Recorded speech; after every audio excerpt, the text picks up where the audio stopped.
Hello students, welcome to Luminoscience where curiosity meets clarity. आज हम start कर रहे हैं क्लास 12 बायोलॉजी का chapter 1 sexual reproduction in flowering plants. Board हो या चाहे नीट, इस चैप्टर का वेटेज हमेशा हाई रहता है, तो इसलिए हमने इस चैप्टर को दो पार्ट्स में डिवाइड किया है। तो आज हम देखेंगे प्री फर्टिलाइजेशन इवेंट्स, यानी गैमेट्स बनते कैसे हैं। तो लेट्स गेट स्टार्टेड। तो ये एक फ्लावर का डायग्राम है, ठीक है। तो इसमें क्या दिखा रहे हैं, पार्ट्स ऑफ फ्लावर। तो ये आपने बहुत पहले पढ़ रखा है, ठीक है, इसको ये सभी जानते हैं, लेकिन एक बार देख लेते हैं। तो यहाँ पे पेटल, ठीक है, जो हमारे कलर्ड पार्ट्स होते हैं फ्लावर के, उसको हम क्या कहते हैं, पेटल, जिसका दूसरा नाम कोरोला भी है, ठीक है। और जो ग्रीन पार्ट होता है लीफ जैसा एक फ्लावर में, उसको कहते हैं सेपल, जिसको हम कैलिक्स भी कह सकते हैं ना। अब हमें कौन से पार्ट्स की जरूरत है, female and male reproductive parts, ठीक है। यहाँ पे sexual reproduction of flowering plants पर हम कौन से पार्ट्स के बारे में पढ़ेंगे, female and male reproductive parts के बारे में। तो फीमेल रिप्रोडक्टिव पार्ट्स में क्या है, ये है स्टिग्मा, ठीक है। यहाँ पे क्या होता है, पॉलन ग्रेन लैंड करते हैं इस जगह पे, ठीक है, इसको कहते हैं स्टिग्मा। फिर ये जो हिस्सा है, जो लंबी एक स्टॉक है, इसको हम कहते हैं स्टाइल, और ये जो बल्ज्ड पार्ट है, ये कहते हैं ओवरी, ठीक है। इन तीनों को मिला के क्या कहते हैं हम, इन तीनों को एक साथ हम कहते हैं पिस्टिल। क्या कहते हैं, पिस्टिल, ठीक है, या कार्पल भी कहते हैं, पिस्टिल या कार्पल, ठीक है। और जो ये दोनों है, एंथर एंड फिलामेंट, तो यहाँ पे क्या है, ये एंथर है, एंथर के अंदर पॉलन ग्रेन्स पाए जाते हैं, और ये जो स्टॉक है जिससे एंथर जुड़ा हुआ है, उसको हम फिलामेंट कहते हैं, ठीक है। ये है मेल रिप्रोडक्टिव पार्ट। तो इन दोनों को हम एक साथ क्या कहते हैं, स्टेमन। क्या कहते हैं, स्टेमन, ठीक है। अब ग्रुप ऑफ पिस्टिल या कार्पल अगर है हमारे पास, ठीक है, ग्रुप ऑफ पिस्टिल या कार्पल को हम क्या कहेंगे, इसको कहते हैं गाइनीशियम, ठीक है। और ग्रुप ऑफ स्टेमन को हम क्या कहते हैं, एंड्रीशियम,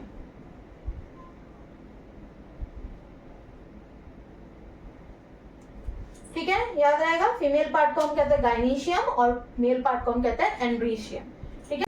तो अब हम नेक्स्ट देखेंगे स्टेमन, माइक्रोस्पोरेंजियम एंड पॉलन ग्रेन के बारे में, ठीक है, मतलब मेल रिप्रोडक्टिव पार्ट के बारे में ऑफ फ्लावर्स, ठीक। तो ये है टिपिकल एक एंथर या मेल रिप्रोडक्टिव पार्ट का एक डायग्राम, ठीक है। यहाँ पे क्या है, एंथर या फिलामेंट है। अब ये एंथर जो है वो अंदर से कैसा दिखता है, ठीक है। तो वो बेसिकली जो एंथर्स होते हैं, वो बेसिकली क्या होता है, टू लोब्ड होते हैं। यहाँ पे आप देख सकते हो दो लोब है, अगर हम इसको बीच में से डिवाइड कर दें तो दो हिस्सों में डिवाइड हो जा रहा है, तो इसको हम क्या कहते हैं, बाई लोब्ड, ठीक है। तो जो एंथर्स होते हैं वो क्या होते हैं, बाई लोब्ड होते हैं, ठीक है। दूसरी चीज, हर एक लोब में आप देखोगे कि यहाँ पे दो चेम्बर्स बने हुए हैं, ठीक है ना, दो चेम्बर्स है हर एक लोब में। तो इनको हम क्या कहते हैं, डाइथिकस, ठीक है, बाइलोब्ड एंड डाइथिकस,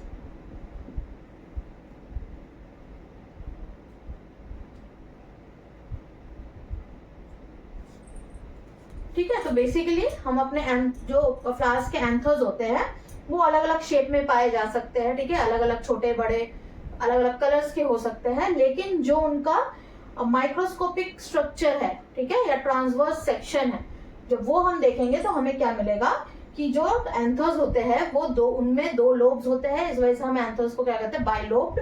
और दूसरी चीज, हर एक लोब में दो चेम्बर्स पाए जाते हैं, मतलब टोटल 4 चेम्बर्स होते हैं, ठीक है, इस वजह से हम इसको कहते हैं डाइथिकस, ठीक है। तो anthers are bilobed and dithecous in nature, ठीक है। अब जो ये थीका है, ठीक है, तो इन थीका में प्रेजेंट क्या होता है, इन थीका में क्या प्रेजेंट होता है, माइक्रोस्पोरेंजिया। इन थीका में हमें क्या मिलेगा, माइक्रोस्पोरेंजिया,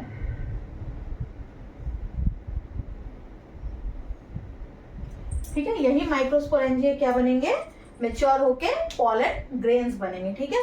तो यहाँ पे आप देख, यहाँ पे जो ये अंदर तक, ये लंबाई तक, ये माइक्रोस्पोरेंजिया जब मैच्योर होते हैं तो ये लंबाई तक फैल जाता है और पॉलन सैक्स में कन्वर्ट हो जाते हैं। किसमें कन्वर्ट हो जाता है, पॉलन सैक्स में। ठीक है। और ये पोलन सैक्स जो है वो फिर पोलन ग्रेन से भर जाता है, ठीक है। इतनी बात आ गई समझ में। तो मेन चीज हमें क्या याद रखनी है कि जो हमारे एंथर्स होते हैं बाइलोब्ड और डाइथिकस होते हैं, और हमारे पास कितने 4 माइक्रोस्पोरेंजियास प्रेजेंट होते हैं, ठीक है।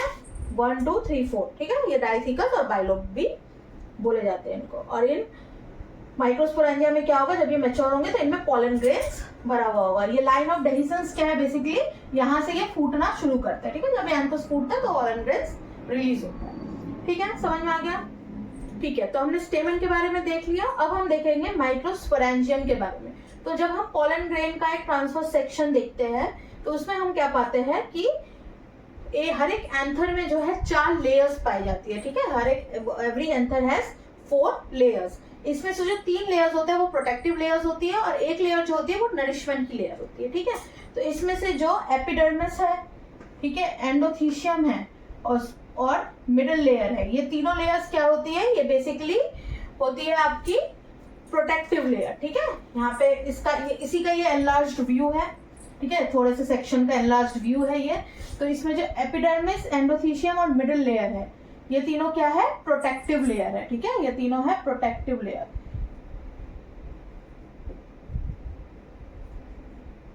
ठीक। और जो ये कैपिटम है ये बेसिकली क्या है, नरिशमेंट लेयर है, ठीक है। ये नरिशमेंट के लिए होता है,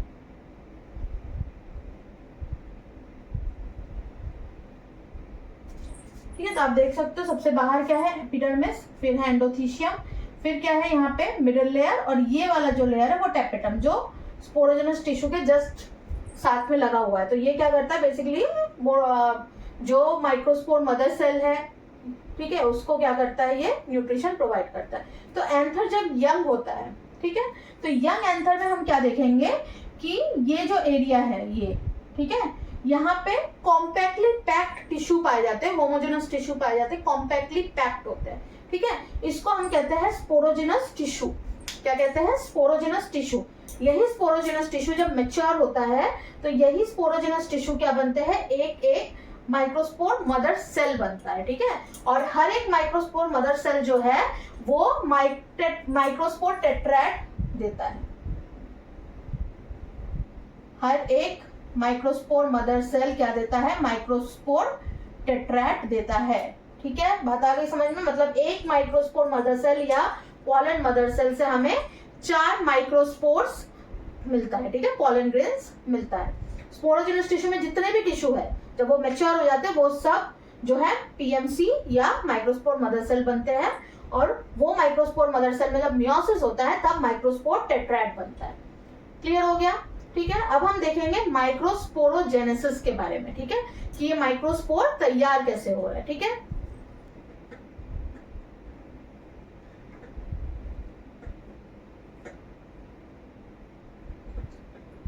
तो नेक्स्ट टॉपिक है माइक्रोस्पोरोजेनेसिस। तो जेनेसिस का मतलब होता है फॉर्मेशन, है ना, और माइक्रोस्पोरोजेनेसिस मतलब माइक्रोस्पोर का फॉर्मेशन, ठीक है, फॉर्मेशन ऑफ माइक्रोस्पोर्स। तो बेसिकली यहाँ पे क्या होता है, हमने देखा जो स्पोरोजेनस टिश्यू थे, ठीक है, हमने वहां पे देखा स्पोरोजेनस टिश्यू। तो ये जो स्पोरोजेनस टिश्यू है वो बेसिकली जब मैच्योर होंगे तो वो कन्वर्ट होंगे किसमें, पीएमसी, पोलन मदर सेल या आपके माइक्रोस्पोर मदर सेल, ठीक है, पीएमसी लिखते हैं। तो पोलन मदर सेल में कन्वर्ट हो जाएंगे वो एक स्पोरोजेनस टिश्यू। अब ये जो माइक्रोस्पोर मदर सेल है ये क्या होता है, डिप्लॉयड होता है, ठीक है, 2n याद रखिएगा, डिप्लॉयड होता है। अब ये माइक्रोस्पोर मदर सेल जो है वो क्या होगा, इसमें मियोसिस होगा,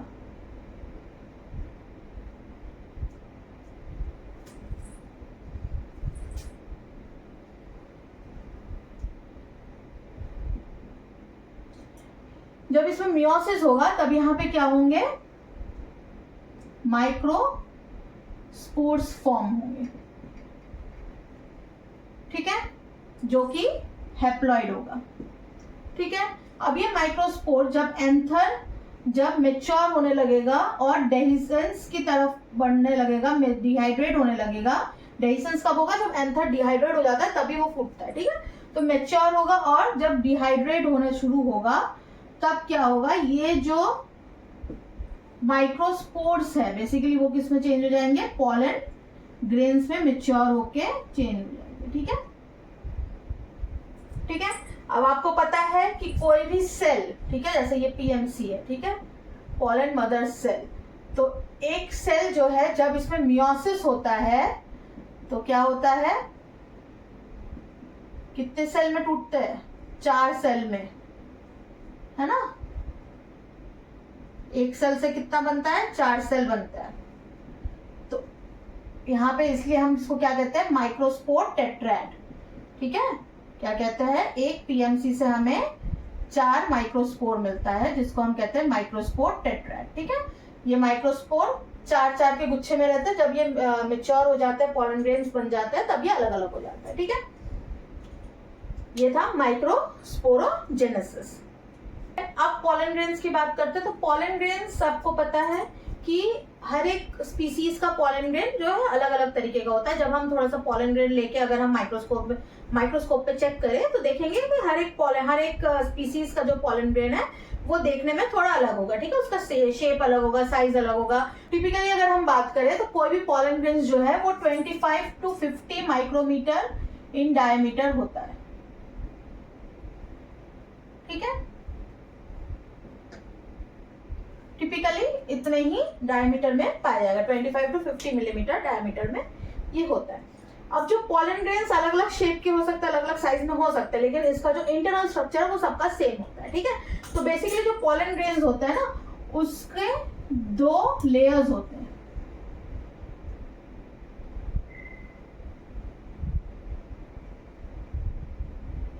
ठीक है, तो पॉलन ग्रेन्स में हम देखेंगे कि 2 लेयर्स होते हैं। पहला जो होता है बाहर का, ये होता है एक्साइन। ठीक है, और जो अंदर का लेयर होता है उसको हम कहते हैं इंटाइन। ठीक है, अब एक क्वेश्चन आता है, what is exine made up of. ठीक है, तो एक्साइन जो है वो बहुत ही एक बोल सकते हो रेजिस्टेंट मटेरियल से बना होता है, जो कि हाई टेम्परेचर हो, एसिडिक नेचर हो, हाई मतलब बिल्कुल आप एसिड्स मतलब हाई एसिडिक कोई सब्सटेंस ले आओ, या बोल सकते हो हाईली बेसिक सब्सटेंस में डाल दो उसको, चाहे आप उसको जो है हाई सेलाइन और वाटर में डाल दो, कहीं भी डाल दो, कोई एंजाइम भी उसको डिग्रेड नहीं कर पाता है। ठीक है, तो उस सब्सटेंस का नाम क्या है, स्पोरोपोलेनिन।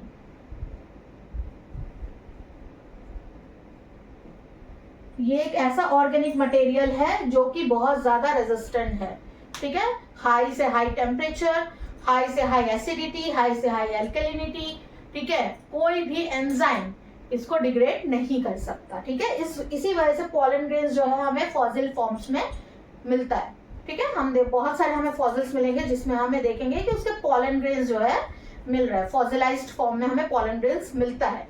वो फॉसिलाइज्ड हो क्यों पाता है, just because of this substance called sporopollenin. ठीक है, क्योंकि उसका एंजाइम इतना ही रेजिस्टेंट सब्सटेंस से बना हुआ है कि वो जल्दी डिग्रेड होता ही नहीं है, कोई चीज उसको डिग्रेड नहीं कर सकती। इस वजह से पॉलन ग्रेन्स जो है वो फॉसिलाइज्ड आराम से हो जाता है। कई साल पहले के पॉलन ग्रेन्स भी हमें मिल जाते हैं। ठीक है, अब इसके ये तो हो गई एंजाइम की बात। ठीक है, अब चीज क्या है, अब अगर ये इतना ही रेजिस्टेंट है तो पॉलन ग्रेन्स इसमें से जो पॉलन ग्रेन्स के अंदर जो गैमेट्स होते हैं, ठीक है, पॉलन ग्रेन्स के अंदर गैमेट्स पाए जाते हैं बेसिकली।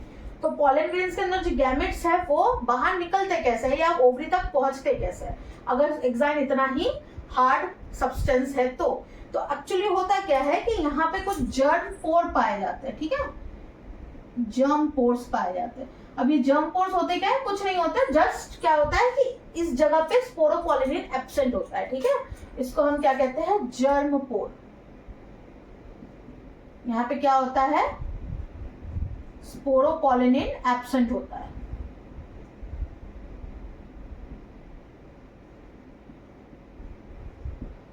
ठीक है, तो इसी जर्म पोर से जो है पॉलन ट्यूब भी निकलता है, और इसी जर्म पोर से जो है मेल गैमेट्स जो है वो ट्रैवल करते हैं टू द ओवरी। अब एंजाइम के अंदर जो लेयर होती है, दूसरी लेयर, उसको हम कहते हैं इंटाइन। तो ये कंटिन्यूअस लेयर होती है, इसमें कोई पोर्स नहीं पाया जाता है, और ये बेसिकली बना होता है किसका, सेल्यूलोज और पेक्टिन का, सेल्यूलोज एंड पेक्टिन।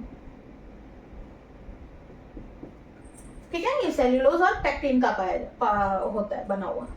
अब इसमें क्या होता है कि जो हमारा ये अंदर का मटेरियल है, इसके अंदर जो साइटोप्लाज्म है, कुछ जो भी है, ये डिवाइड होते हैं दो में। ठीक है, ये जो ऊपर वाला हिस्सा है बड़ा वाला, ये होता है वेजिटेटिव सेल, और जो छोटा वाला होता है इसको हम कहते हैं जनरेटिव सेल। ठीक है, ये बड़ा वाला है वेजिटेटिव सेल और छोटा जो है ये बेसिकली वेजिटेटिव सेल में ही फ्लोट कर रहा होता है, स्पिंडल शेप का होता है, इसको कहते हैं जनरेटिव सेल। यही जनरेटिव सेल जो है एक्चुअल में मेल गैमेट है। ठीक है, वेजिटेटिव सेल जो है उसको नरिशमेंट प्रोवाइड कर रहा है। ठीक है, तो अब ये क्या हो गया, टू सेल्ड स्टेज है ये। ठीक है, इसमें पॉलन ग्रेन क्या है, दो सेल में डिवाइडेड है, वेजिटेटिव सेल और जनरेटिव सेल। तो 60% एंजियोस्पर्म्स जो है वो इसी टू सेल स्टेज में शेड हो जाते हैं। ठीक है, मतलब निकल जाते हैं बाहर अपने एंथर से। ठीक है, बाकी बचे 40% में क्या होता है, ये 3 सेल स्टेज में कन्वर्ट हो जाता है उसी समय।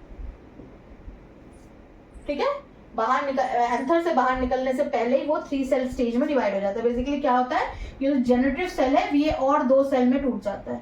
ठीक है, और यहाँ पे ये क्या हो जाता है, 3 सेल फॉर्म हो जाते हैं।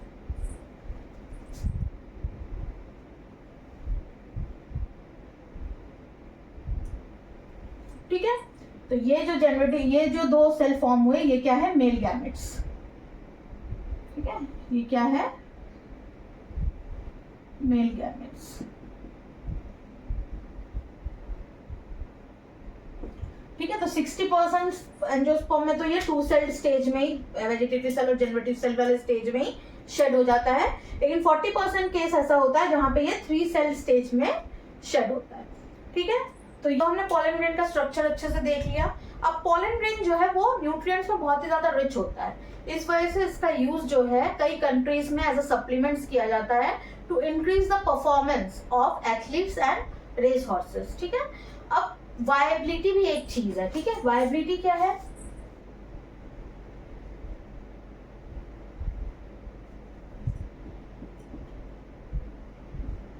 तो वायबिलिटी बेसिकली क्या है कि पॉलन ग्रेन जो है शेड होने के बाद कितने देर तक वायबल रहता है, कितने देर तक वो बोल सकते हो आप कि वो सही रहता है, और कितने देर बाद वो खराब हो जाएगा, अब उसका यूज नहीं रह जाएगा।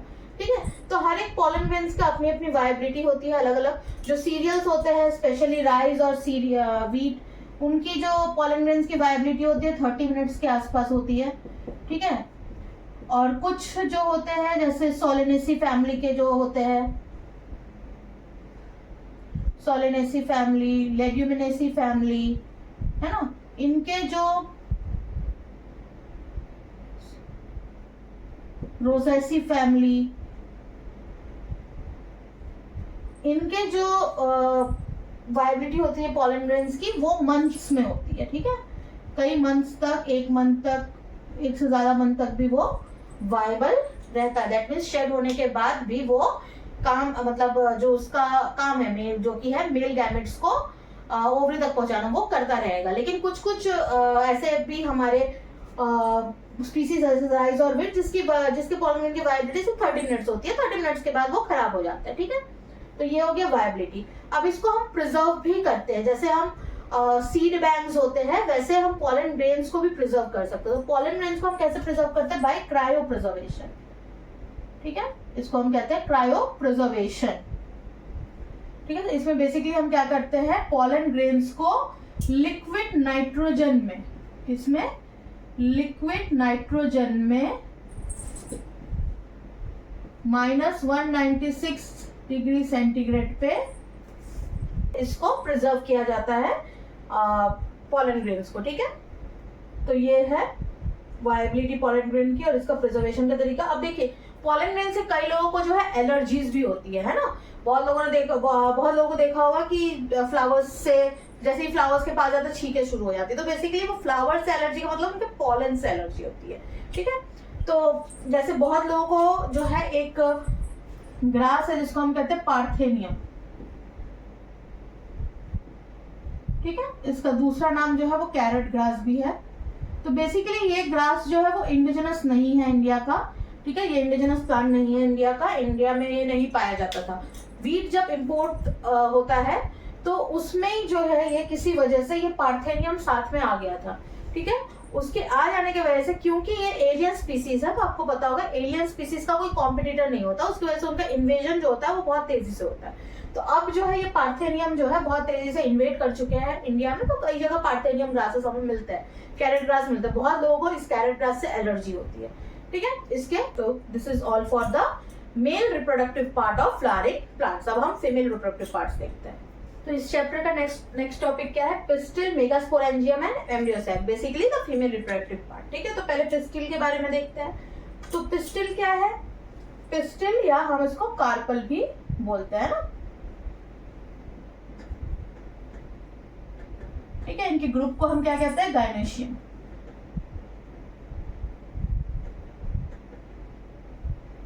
ओके। अब अगर किसी गायनेशियम में सिर्फ एक ही पिस्टिल है, ठीक है, वन पिस्टिल, तो इसको हम क्या कहेंगे? मोनोकार्पेलरी, ठीक है। जैसे हमने हिबिस्कस में देखा होगा कि एक ही पिस्टिल होता है, ठीक। एक से ज्यादा है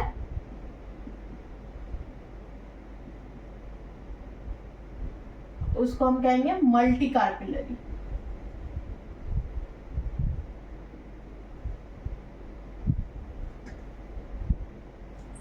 ओके, इतनी बात क्लियर हो गई। अब पिस्टिल में बेसिकली कौन से पार्ट होते हैं ये बता चुकी हूँ, फिर से देख लेते हैं। स्टिग्मा, स्टिग्मा क्या है? ये लैंडिंग प्लेटफॉर्म है पॉलन ग्रेन्स का। स्टाइल, स्टाइल क्या है? ये स्लेंडर पार्ट है जो स्टिग्मा के जस्ट नीचे होता है, स्टॉक लाइक स्ट्रक्चर है। और फिर ओवरी, ओवरी क्या है? एक बल्ज्ड पार्ट, ठीक है, उसको हम कहते हैं ओवरी। अब ये जो ओवरी है, इस ओवरी के अंदर क्या पाया जाता है? मेगास्पोरेंजिया, जो कि है ओव्यूल, ठीक है। इसी ओवरी के अंदर हमें क्या मिलेगा? मेगास्पोरेंजिया या ओव्यूल, कॉमनली ओव्यूल कहते हैं, ठीक है। अब यहाँ पे एक चीज और रह गई, मोनोकार्पेलरी मल्टी कार्पेलरी में। अगर मल्टी कार्पेलरी है तो अब ये फिर टू टाइप्स के हो सकते हैं। अब ये फ्यूज हो सकते हैं या फ्री हो सकते हैं, ठीक है। जो पिस्टिल्स है वो आपस में फ्यूज हो सकते हैं, ठीक है। फ्यूज्ड अगर है तो उसको हम क्या कहेंगे? एपोकार्पस, ठीक है। और अगर फ्री है, मतलब जो कार्पल्स है वो सब अलग है, आपस में फ्यूज नहीं है, तो उसको हम कहेंगे सिनकार्पस। ओके, इतनी बात समझ में आ गई। अब ओवरी के अंदर क्या होता है? कैविटी होती है, ठीक है, जिसको ओवेरियन कैविटी कहते हैं, या उसको हम लोक्यूल्स भी कह सकते हैं। क्या कहते हैं? लोक्यूल्स, ठीक है, नाम याद रहेगा, लोक्यूल्स। अब इस ओवेरियन कैविटी में क्या प्रेजेंट होता है? प्लेसेंटा, ठीक है। आपने 11th क्लास में पढ़ा होगा types of placentation, axile, basal, है ना, फ्री सेंट्रल, अलग अलग प्लेसेंटेशन के टाइप होते हैं। तो ये है प्लेसेंटा। तो प्लेसेंटा बेसिकली क्या करता है? ये ओवरी से जो आपका ओव्यूल है, ठीक है, ये मेगास्पोरेंजिया, ओव्यूल को कनेक्ट करता है, ठीक है। तो ये था हमारा पिस्टिल। ओके, पिस्टिल आ गया सबको समझ में? ओके, अब मेगास्पोरेंजिया के बारे में देखते हैं। ये है मेगास्पोरेंजिया या ओव्यूल का डायग्राम, ठीक है। तो यहाँ पे क्या देख रहे हैं? पहला पार्ट क्या है? फ्यूनिकल। तो बेसिकली क्या होता है? फ्यूनिकल इज अ पार्ट, ठीक है, या स्टॉक बोल सकते हैं, जो कि ओव्यूल को जो है वो प्लेसेंटा के साथ जोड़ता है, ठीक है। ओव्यूल को प्लेसेंटा के साथ कौन जोड़ता है? फ्यूनिकल। ओके, फिर आता है पार्ट हाइलम। तो ये हाइलम वो रीजन है जहां पे फ्यूनिकल और ओव्यूल जो है आपस में फ्यूज होते हैं, ठीक है। मतलब ये वो रीजन है जहां फ्यूनिकल और ओव्यूल ज्वाइन होते हैं, ठीक। अब इस ओव्यूल का जो है दो प्रोटेक्टिव लेयर होते हैं, ठीक है। ओव्यूल के दो प्रोटेक्टिव लेयर होते हैं, जिसको हम कहते हैं आउटर, बाहर वाले को आउटर इंटीग्यूमेंट, अंदर वाले को इनर इंटीग्यूमेंट, ठीक है। अब ये आउटर और इनर इंटीग्यूमेंट जो है वो ओव्यूल को चारों तरफ से घेरे रहते हैं, सिर्फ एक जगह से जो है जगह छोड़ देते हैं थोड़ी सी, वो उस जगह को हम क्या कहते हैं, माइक्रोपाइल। ठीक है, यहाँ पे आप देख सकते हो ये इंटीग्यूमेंट है, ये इंटीग्यूमेंट है, ये इंटीग्यूमेंट है, ये। तो यहाँ पे आप देख सकते हो ये जगह जो है यहाँ पे इंटीग्यूमेंट एब्सेंट है। ठीक है, इस जगह को हम कहते हैं माइक्रोपाइल।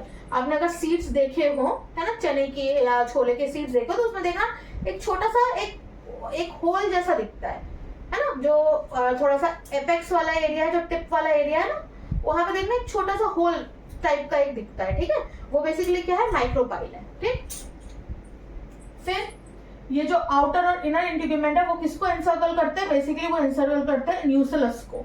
ठीक है, ये न्यूक्लियस क्या है, यहाँ पे सारा फूड जो है, फूड रिजर्व्स रहता है। ठीक है, for the growing embryo cell. Okay, इसके अंदर ये होता है एम्ब्रियो सैक। ठीक, जाइगोट सॉरी न्यूक्लियस में जो है वो क्या रहता है, फूड रिजर्व रहता है फॉर द ग्रोइंग जाइगोट, है ना, जो जाइगोट बनेगा उसको भी तो न्यूट्रिशन चाहिए, वो बेसिकली वो न्यूक्लियस से लेता है। ठीक है, इसमें फूड रिजर्व्स पाए जाते हैं। फिर वो किसको, यहाँ पे बीच में क्या होता है उसके, एम्ब्रियो सैक। ठीक है, किसको एनसर्कल करता है, एम्ब्रियो सैक को। ठीक है, और माइक्रोपाइल के जो ऑपोजिट वाला पार्ट होता है, जो बेसल पार्ट होता है, उसको हम कहते हैं कैलिजल पोर। ठीक है, ये है डायग्राम ऑफ ओव्यूल। सारे पार्ट समझ में आ गए। So the next topic is megasporogenesis. ठीक है, तो मेगास्पोरोजेनेसिस क्या है कि मेगास्पोर मदर सेल से एम्ब्रियो सैक का बनना।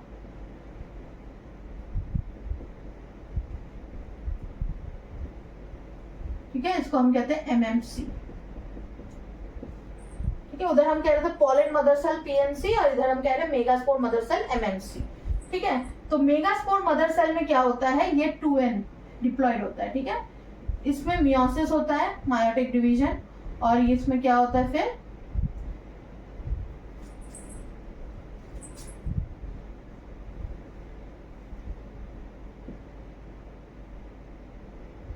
चार मेगास्पोर्स तैयार होता है। ठीक है,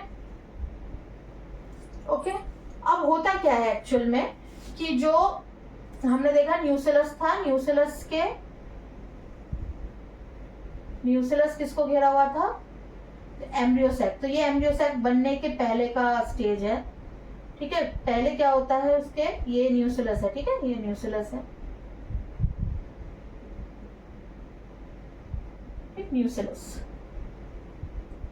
अब क्या है, ये आपका मेगास्पोर मदर सेल है। ठीक है, इसमें मियोटिक डिवीजन होगा, तो पहले ये क्या होगा, 2 में डिवाइड होगा। ठीक, अब बाद में ये 2 फिर किसमें, 4 में डिवाइड हो जाएंगे, इक्वेशनल डिवीजन। ठीक है, सॉरी रिडक्शनल डिवीजन, 4 में डिवाइड हो जाएंगे। अब ये 4 एक मेगास्पोर मदर सेल से क्या बने, 4 मेगास्पोर्स बने। लेकिन होता क्या है, जैसे पोलन ग्रेन्स में क्या होता है कि एक पोलन मदर सेल से 4 पोलन टेट्राइड में माइक्रोस्पोर टेट्राइड बनते हैं। ठीक है, वो 4 अलग अलग पोलन ग्रेन्स बनते हैं। लेकिन यहाँ पे क्या होता है, जो मेगास्पोर मदर सेल है उसका मियोसिस होकर 4 जो मेगास्पोर्स बनते हैं, उसमें से जो 3 मेगास्पोर्स है वो डीजेनरेट कर जाते हैं। ठीक है, ये माइक्रोपाइलर एंड है, ये कैलिजल एंड है। ठीक है, और कैलिजल एंड का एक जो मेगास्पोर है वो एम्ब्रियो सैक बनता है। ठीक है, ये फंक्शनल रहता है। बाकी 3 क्या होता है, डीजेनरेट हो जाते हैं। और इस तरीके के डेवलपमेंट को हम क्या कहते हैं, मोनोस्पोरिक डेवलपमेंट। ठीक है, ये वर्ड भी कभी कभी आ जाता है क्वेश्चन में कि मोनोस्पोरिक डेवलपमेंट क्या है। तो मोनोस्पोरिक डेवलपमेंट यही है कि एक मेगास्पोर मदर सेल से 4 मेगास्पोर्स बनते हैं, लेकिन उसमें से 3 मेगास्पोर जो है डीजेनरेट हो जाता है और एक मेगास्पोर ही फंक्शनल रहता है। तो ऐसे डेवलपमेंट को हम मोनोस्पोरिक डेवलपमेंट बोलते हैं। ठीक है, तो ये था मेगास्पोरोजेनेसिस। इजी है, कोई ज्यादा डाउट नहीं होना चाहिए। अब मेगास्पोर्स का हैप्लॉइडी क्या होगी, हैप्लॉइड, है ना, ये तो पता ही है सबको, गैमेट है क्योंकि मेगास्पोर, तो ये हैप्लॉइड हो जाएगा। ठीक है, मियोसिस के बाद डिप्लॉइड से हैप्लॉइड बनता है। तो ये था मेगास्पोरोजेनेसिस। ठीक है, अब हम देखते हैं एम्ब्रियो सैक क्या होता है। ठीक है, तो नेक्स्ट टॉपिक है हमारा फीमेल गैमेटोफाइट या एम्ब्रियो सैक। ठीक है, मेल गैमेटोफाइट क्या था, पोलन ग्रेन, फीमेल गैमेटोफाइट हमारा एम्ब्रियो सैक। तो अब हमने देखा कि जो हमारे 4 मेगास्पोर बने थे, मेगास्पोर टेट्राइड जो बने थे, उसमें से 3 डीजेनरेट हो गए थे, एक जो है फंक्शनल था। अब वो एक जो मेगास्पोर है उसमें एक न्यूक्लियस होगा। ठीक है, अब इसमें क्या होगा, ये जो न्यूक्लियस है उनमें ये न्यूक्लियस जो है वो माइटोटिक डिवीजन करेगा, माइटोटिक डिवीजन, ठीक है, या माइटोसिस करेगा, ठीक है। तो माइटोसिस करने से क्या होगा, 1 का 2, 2 का 4, 4 का 8, है ना। तो पहला डिवीजन होगा 1 से 2 बनेगा, ठीक है। एक और डिवीजन होगा, ये 4 बन जाएगा। एक और डिवीजन होगा, तो टोटल कितने डिवीजन हुए, पहला, दूसरा, तीसरा। तो अब ये 2 से 4 हो जाएंगे और नीचे के 2 भी 2 से 4 हो जाएंगे, ठीक है। तो यहाँ पे बेसिकली क्या हो गए, 8 न्यूक्लियस तैयार हो गया, ठीक है। यहाँ पे क्या तैयार हुआ, 8 न्यूक्लियस, ठीक है। ये याद रखिएगा, ये आगे हम देखेंगे, इसका एक सिग्निफिकेंस है। 8 न्यूक्लियस तैयार हुए by 3 mitotic division, 3 mitotic division से 8 न्यूक्लियस तैयार हो गया, ठीक है। अब आगे क्या होता है,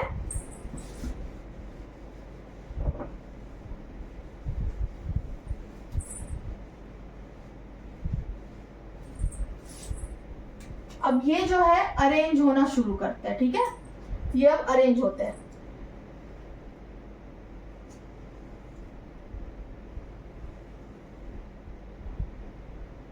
ये है माइक्रोपाइलर एंड, उलट गया है यहाँ पे, ठीक है। ये माइक्रोपाइलर एंड है और ये कैलोज़ल एंड ऊपर वाला, ठीक है। हमने उल्टा बना रहे हैं यहाँ पे। अब क्या होता है कि इन 4 में से 3 जो है वो यहाँ पे सेल बन जाता है, ठीक है। इन हर एक न्यूक्लियस, ये जो 8 न्यूक्लियस बने उनमें अब सेल वॉल तैयार हो जाएंगे और अलग अलग सेल्स बन जाएंगे। तो यहाँ पे क्या हुआ, ऊपर की तरफ 3 सेल्स बन गए, ठीक है। जबकि ये याद रखिएगा 4 न्यूक्लियस है ऊपर, ठीक है, बट यहाँ से 3 बने, अब ये चौथा जो है नीचे आ जाएगा, ठीक है, यहाँ पे। और नीचे के जो 4 है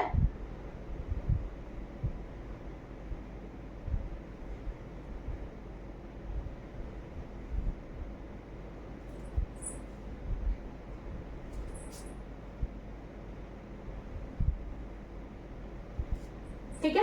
अब नीचे के जो 3 है उसने यहाँ पे सेल बना लिए और एक जो है वो बीच में आ गया, ठीक है। जैसे ये ऊपर से एक बीच में आता है, ये भी एक बीच में आ गया और ये दोनों मिलके इनका एक सेल बना, ठीक है। अब यहाँ पे ध्यान दीजिएगा, तो यहाँ पे ये जो ऊपर के जो सेल्स है इनको हम कहते हैं एंटीपोडल सेल्स, ठीक है। जो कैलोज़ल एंड की तरफ होते हैं इनको हम कहते हैं एंटीपोडल सेल्स, ठीक है, ओके। इन तीनों को हम एक साथ क्या कहते हैं, एग एपरेटस, क्या कहते हैं, एग एपरेटस, ठीक है। इसमें से ये बीच वाला जो है वो है एग सेल और ये जो 2 है ये 2 है सिनर्जिड्स, ठीक है। अब ये जो बीच में जो सेल बना इसको कहते हैं सेंट्रल सेल, ठीक है। और ये जो अंदर न्यूक्लियस है, 2 न्यूक्लियस है ना, 2 को क्या कहेंगे प्लूरल में, न्यूक्लियाई। न्यूक्लियस का प्लूरल क्या होता है, न्यूक्लियाई। तो इन न्यूक्लियस को हम क्या कहेंगे, न्यूक्लियाई को पोलर न्यूक्लियाई, ठीक है। इन न्यूक्लियाई को हम कहेंगे पोलर न्यूक्लियाई। तो ये है हमारा एम्ब्रियो स्टैक का पूरा स्ट्रक्चर। एक एक जो सेल बने हैं इनके फंक्शंस देख लेते हैं। तो एंटीपोडल सेल्स जो होते हैं, जो कैलोज़ल एंड में होते हैं, इनका कोई फंक्शन नहीं होता, ये डिजेनरेट कर जाते हैं, ठीक है। ये जो सेंट्रल सेल है जिसमें 2 न्यूक्लियस है, पोलर न्यूक्लियाई, ये बनता है आगे जाके एंडोस्पर्म, ठीक है, वो हम आगे देखेंगे। ये बनेगा एंडोस्पर्म बेसिकली। अब यहाँ जो है मेन है, ठीक है। तो ये जो एग है ये तो एग सेल, तो एग सेल है, ठीक है, समझ गए होंगे, यही जाइगोट बनेगा जब इसमें मेल गैमेट आएगा। अब यहाँ पे जो सिनर्जिड्स है बेसिकली यहाँ पे क्या होता है, कुछ सेल्यूलर थिकनिंग्स होती है, ठीक है। इसको हम कहते हैं फिलीफॉर्म एपरेटस, फिलीफॉर्म एपरेटस, ठीक है। ये फिलीफॉर्म एपरेटस क्या करता है बेसिकली, जब पॉलन ट्यूब आता है ना, पॉलन ग्रेन से जो पॉलन ट्यूब आएगा, सॉरी हाँ, पॉलन ग्रेन जो जब लैंड करेगा स्टिग्मा पे, ठीक है, पॉलन ग्रेन जब स्टिग्मा पे लैंड करेगा तब इसके अंदर का जो गैमेट है वो वहां तक कैसे पहुंचेगा, जो जनरेटिव सेल है, जो गैमेट बनेंगे वो नीचे तक कैसे बनेगा, तो वो एक पॉलन ट्यूब जाता है नीचे तक, है ना। तो ये जो पॉलन ट्यूब है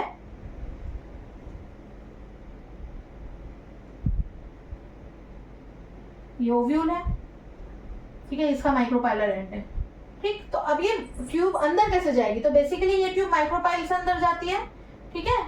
ये जो अंदर जाती है, ये फिलीफॉर्म एपरेटस जो है इसको गाइड करता है टू द एग सेल, ठीक है। तो ये जो हमारा पॉलन ट्यूब है ये बेसिकली फिलीफॉर्म एपरेटस से जाके वो होता है, अटैच होता है, और फिर जो एग जो है वो पॉलेंस जो है वो रिलीज करता है, ठीक है, मेल गैमेट्स रिलीज करता है बेसिकली। और वो मेल गैमेट्स एग तक कैसे पहुंचते हैं, ये फिलीफॉर्म एपरेटस उसको गाइड करता है, ठीक है। फिलीफॉर्म एपरेटस का फंक्शन समझ में आ गया, it guides the male gametes towards the egg, ठीक है। और इन तीनों को एक साथ सिनर्जिड्स और एग, दो सिनर्जिड्स और एक एपरेटर, एक एग सेल को एक साथ हम कहते हैं एग एपरेटस, ओके। तो ये था हमारा पूरा एम्ब्रियो सेट। अब यहाँ पे क्या ध्यान देना है, जो क्वेश्चन पूछ लिया जाता है कि यहाँ आप क्या देखेंगे कि यहाँ पे जो सेल्स है वो कितने हैं, गिने 1 2 3 4 5 6 7, तो क्या हुआ 7 सेल। लेकिन न्यूक्लियस कितने हैं, 1 2 3 4 5 6 7 8 है ना, 1 2 3 4 5 6 7 8 न्यूक्लियट स्टेज,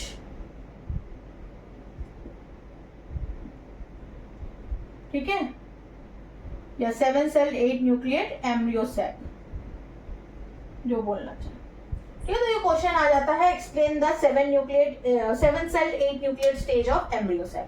तो आपको ये पूरा एक्सप्लेन करना पड़ेगा इस डायग्राम के साथ। अच्छा, एक टिप दे देती हूँ मैं, प्रो टिप दे देती हूँ एक, ठीक है, आपके बोर्ड्स के लिए, कि जब आप डायग्राम्स बनाएं, ठीक है, एक तो पेंसिल शार्प रखिएगा, पेन से ना बना दे, पेंसिल ही से बनाइएगा। जब आप लेबल करते हैं ना, कोशिश कीजिएगा एक ही तरफ लेबल करें, ठीक है, और स्केल्स के थ्रू लेबल करें ताकि लाइन सीधी सीधी है, ऐसे इधर टेढ़ा चिड़चा मत कर दीजिएगा, और कोशिश कीजिएगा एक ही तरफ लाइन से अच्छी राइटिंग से लेबल करें, वो देखने में सुंदर भी लगता है और जो एग्जामिनर है वो भी थोड़ा इम्प्रेस हो जाता है, अच्छे मार्क्स दे देता है, ठीक है। तो ये एक प्रो टिप रहा आपके लिए। तो समझ में आ गया एम्ब्रियोसैक वगैरह, पिस्टिल क्या होता है, मेगास्पोरेंजियम क्या होता है, एम्ब्रियोसैक क्या होता है। अब तक हमने जो पढ़ा उसका कुछ क्वेश्चन कर लेता है तो आपको भी थोड़ा रिवीजन हो जाएगा, है ना।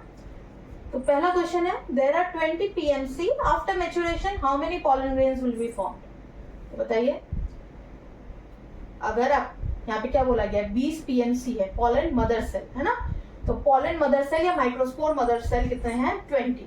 तो मैच्योरेशन के बाद पॉलन ग्रेन्स कितने फॉर्म होंगे, ठीक है। तो एक माइक्रोस्पोर मदर सेल, ठीक है, एक माइक्रोस्पोर मदर सेल या पॉलन मदर सेल कितने में बनता है, 4 माइक्रोस्पोर में डिवाइड होता है ना, मतलब 4 पॉलन बनाता है, यही माइक्रोस्पोर पॉलन बनाएगा ना। तो 20 कितने बनाएंगे, 80, है ना, 20 into 4 80, तो 20 PMC से हमें 80 पॉलन ग्रेन्स बनेगा। अच्छा, इसको थोड़ा सा चेंज कर दे, 20 MMC अगर मैं यहाँ कर दूं, मतलब 20 मेगास्पोर मदर सेल अगर है तो मैच्योरेशन के बाद कितने एम्ब्रियोसैक फॉर्म होंगे, बता सकते हैं, या कितने फीमेल गैमेटोफाइट या कितने मेगास्पोर फॉर्म होंगे, बताइए। तो वो क्या रहेगा, आंसर वहां पे 20 ही रहेगा, है ना। तो 20 मेगास्पोर मदर सेल अगर है तो एम्ब्रियोसैक जो होगा या फीमेल गैमेटोफाइट जो होगा वो कितने होंगे, 20 ही होंगे, क्योंकि मैंने बताया था 4 में डिवाइड तो होता है लेकिन 3 जो है वो डिजेनरेट हो जाता है, एक ही फंक्शनल रहता है। तो 20 मेगास्पोर मदर सेल से हमें 20 ही फीमेल गैमेटोफाइट मिलता है, ओके। नेक्स्ट क्वेश्चन है, enzyme is made up of which organic material. तो एग्जाइम कौन से ऑर्गेनिक मटेरियल से बना हुआ है, बताया था मैंने, स्पोरोपोलेनिन, है ना। अब ये स्पोरोपोलेनिन बेसिकली क्या होता है, ये बहुत ही ज्यादा रेजिस्टेंट ऑर्गेनिक मटेरियल है ना, जो कि हाई टेम्परेचर में भी विथस्टैंड कर जाता है, हाई एसिडिटी में भी विथस्टैंड कर जाता है, हाई एल्कलिनिटी में भी विथस्टैंड कर जाता है, और कोई भी एंजाइम इसको डिजेनरेट नहीं कर सकती, डिग्रेड नहीं कर सकते, है ना। थर्ड है, mature embryo sac is 7 cell 8 nuclear. अभी अभी देखा 7 सेल 8 न्यूक्लियस होते हैं। Which cell has 2 nuclei in it. तो कौन से सेल में 2 न्यूक्लियाई होता है, क्या होगा आंसर, सेंट्रल सेल, है ना। सेंट्रल सेल में 2 न्यूक्लियाई होता है और उन दोनों न्यूक्लियाई का नाम क्या होता है, पोलर न्यूक्लियाई, है ना। उन दोनों न्यूक्लियाई को हम क्या कहते हैं, पोलर न्यूक्लियाई, ठीक है। ये कुछ क्वेश्चंस थे आपसे अभी के जो जितना हमने पढ़ लिया उससे रिलेटेड। तो आज हमने देखा पॉलन ग्रेन्स कैसे तैयार होते हैं और एम्ब्रियो सेक कैसे तैयार होते हैं, बेसिकली मेल और फीमेल गैमेटोफाइट कैसे तैयार होते हैं। अब ये मेल और फीमेल गैमेटोफाइट फ्यूज कैसे होंगे और डबल फर्टिलाइजेशन क्या होता है, ये सब हम देखेंगे पार्ट 2 में। तब तक के लिए पॉलन ग्रेन्स के लेयर्स के नाम कमेंट सेक्शन में लिख दो और वीडियो अच्छी लगी हो तो लाइक शेयर सब्सक्राइब करना मत भूलना। सी यू इन पार्ट 2।